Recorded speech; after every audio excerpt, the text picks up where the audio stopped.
Botre sir, या ठिकाणी उपविभागीय अधिकारी माननीय नरे मॅडम। सुप्रभात। आज अंतर्राष्ट्रीय योगा दिन है। सबसे पहले मैं उपस्थित गण को अंतर्राष्ट्रीय योग दिन की शुभेच्छा देती हूँ, शुभकामना देती हूँ। इस साल का 2024 का योगा का जो थीम है वो है yoga for self and society. मुझे लगता है ये मैसेज ही काफी है हम लोगों को आंतरिक प्रेरणा मिलने के लिए। मैं ये बहुत अच्छा प्रोग्राम अरेंज करने के लिए ब्रह्म कुमारी, उसी वक्त पतंजलि, आर्ट ऑफ लिविंग, सभी संस्थाएं और सबसे प्रमुख जिला प्रशासन जिन्होंने इसके लिए मेहनत की है, इसी सभी का यहाँ मैं अभिनंदन करती हूँ। आता मी मराठी शिफ्ट होते कारण ब्रह्मकुमारीची विनंती होती की मी हिंदीत बोलावं। सगळ्यात पहिले सगळ्यांना व्यासपीठावर उपस्थित असलेल्या सगळ्यांना आणि उपस्थित असलेल्या सगळ्यांना योगा दिवसाच्या मी शुभेच्छा देते। आज आंतरराष्ट्रीय योगा दिन आहे आणि योगा हा तन, मन आणि आत्मा याला कोऑर्डिनेशन करणारा एक योग आहे।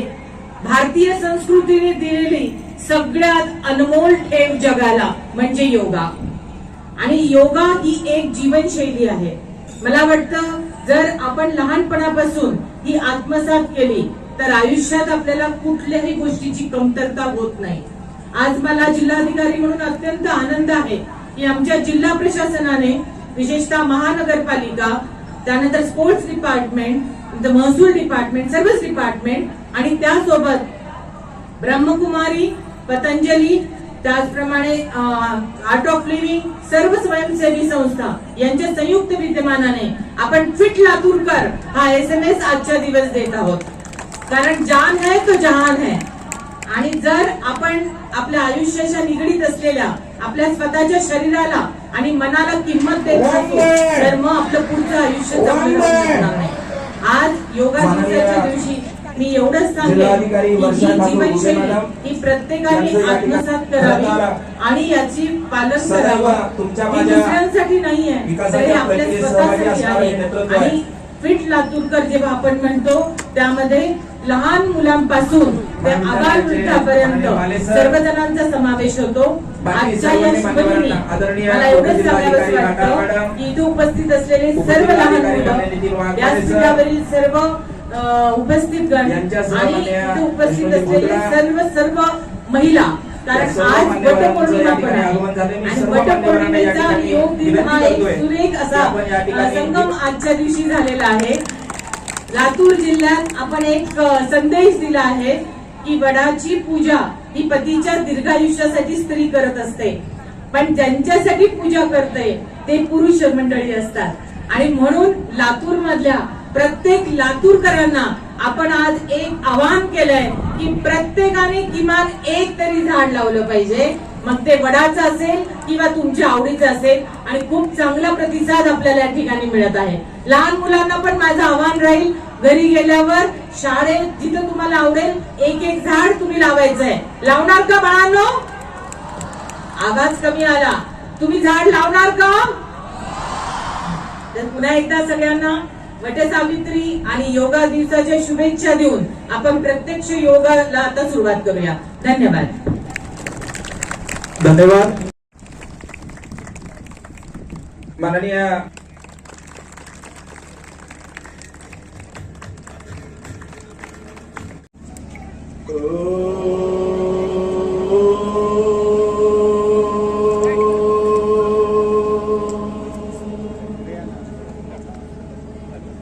ओम संगचद्वं संवदद्वं संवो मनसि जानता देवा भागं यथा पूर्वे संजानाना उपास। बाएं कंधे से लगाए, दाहिना कान दाहिने कंधे से लगाए, डावा कान डाव्या खांद्याला, उजवा कान उजव्या खांद्याला। सामान्य। अब गर्दन को गोल घुमाएंगे, आराम आराम से, कोई जल्द,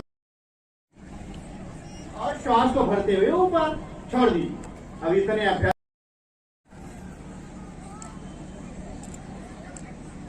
श्वास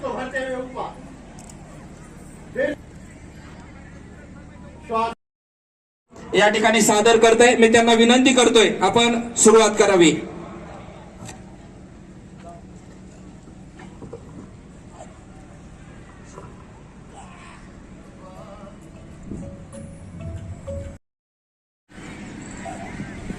ये है दंड आसन, इसको कहते हैं. ये दंडासन की स्थिति है. इसमें कुछ समय बैठना. अब दूसरा आसन है भद्रासन. दोनों पैर मिलाकर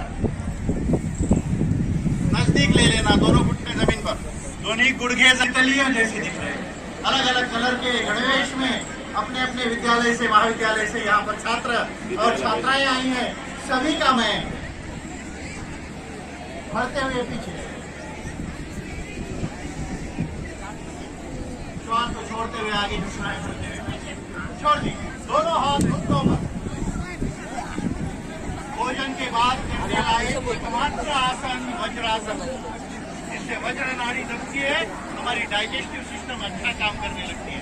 तो जिसको भी भोजन के पाचन में समस्या है, पाचन तंत्र के भोजन के बाद शतपावली 100 कदम चलना, ये दोनों बातें कही गई है. तो इस आसन में बैठने का अभ्यास आपका रहेगा तो अत्यंत लाभ देने वाला ये वज्रासन है. अब करते हैं अगला आसन अर्ध उष्ट्रासन. घुटनों के बल खड़े हो जाइए.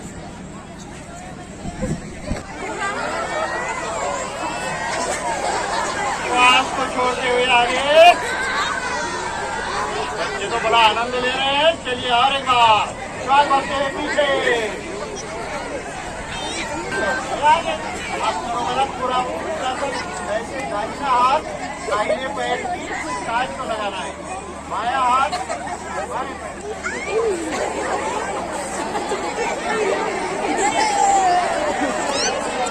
छोड़िए.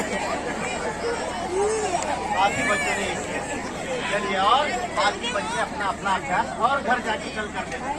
चलिए अगला आसन है उत्थान मंडूकासन. पाया मुझे दोनों घुटनों में अंतर लीजिए.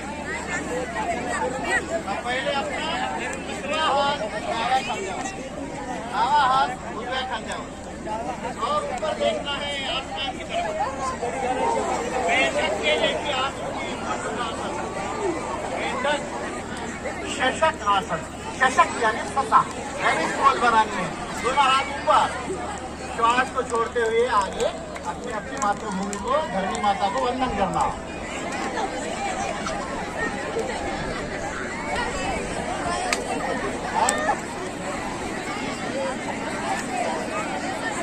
जल्दी जल्दी आसन करवा. दूसरा पैर, बाया पैर हमने ऐसे खड़ा किया है तो दाहिना हाथ.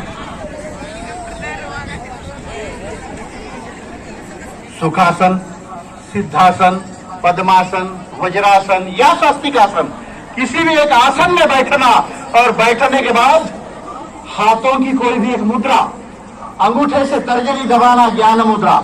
ये नॉलेज बढ़ाने वाली मुद्रा है. इसको ज्ञान मुद्रा कहा गया है.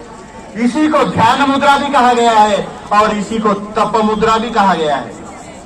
जब ये तर्जनी पूरी मोड़ देते हैं, अंगूठा दबता है, ये वायु मुद्रा वात विकारों में लाभदायक. जिस किसी को वात के विकार है वो इस मुद्रा में बैठकर योग करना. मध्यमा को अंगूठे ने स्पर्श किया, ये आकाश मुद्रा, आकाश तत्वों को धारण करने वाली. और अगर मध्यमा को पूरा दबा दिए तो ये शून्य मुद्रा कर्ण विकारों में लाभदायक. कान संबंधी प्रॉब्लम, कम सुनाई देता है, कान से पानी बहता है आदि समस्या है तो ये मुद्रा लगाकर बैठना, ये कर्ण विकार में लाभदायक. अनामिका, रिंग फिंगर को अगर अंगूठे ने स्पर्श किया तो ये पृथ्वी मुद्रा होती है और ये पृथ्वी मुद्रा धरणी माता के गुण शरीर में धारण करने के लिए और अंदर है और ये यहाँ से ठीक काम कर रही है. कहाँ तक? नाभि से लेकर हृदय तक, हृदय से लेकर गले तक. यहाँ सारा वायु क्षेत्र है. सारे वायु यही आ रहे, यहीं से जा रहे. ऑक्सीजन है, नाइट्रोजन है, अन्य वायु है, ये सब यही आते हैं, यहीं से जाते हैं. ये वायु क्षेत्र है. और गले से लेकर ऊपर तक ये आकाश का क्षेत्र है. ऐसे पंच तत्वों की धारणा हमारे अंदर करते रहिए. कपालभाति प्राणायाम अत्यंत अद्भुत, अत्यंत चमत्कारी. 100 मर्दों का एक ही इलाज. थायराइड की समस्या वो भी ठीक हो रही है. कई समस्याओं का समाधान है योग. केवल हमें समय निकालना है और योग एक चिकित्सा प्रणाली के रूप में प्रतिष्ठापित करना है. दुनिया में 70 प्रकार की